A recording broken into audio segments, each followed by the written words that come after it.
So let's try king 8-3. And when it goes range bet and then check call, and then it goes check, check on turns. Let's say you're the big blind and we're trying to figure out how to play the river.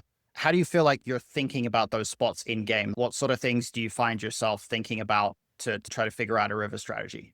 With a turn like this, I'm kind of like thinking what kind of value hands are actually going to be check, check on the turn here from his C bet on the flop, and deciding if the hand, whatever specific hand that I have, if it's actually beating any of his value or if it's not, Okay. kind of going from there.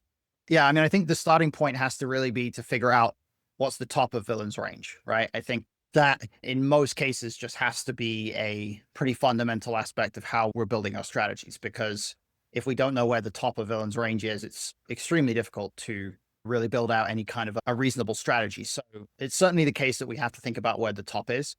The idea of figuring out where the value hands in their range are, I think the way that I would slightly reframe that is just to recognize that there are going to be only a pretty small number of hands in their range that constitute an actual value hand in any kind of a spot, right? And ultimately, the fact that the ranges are still pretty wide means that there are a lot of hands in LoJack's range and a lot of hands in your range that are not necessarily easily categorized as just value, but also you're not exactly particularly weak either.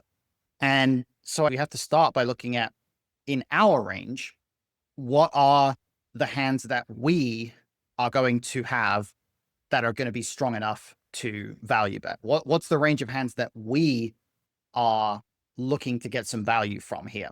And obviously, we've got a whole bunch of different bet sizes available to us in situations like this.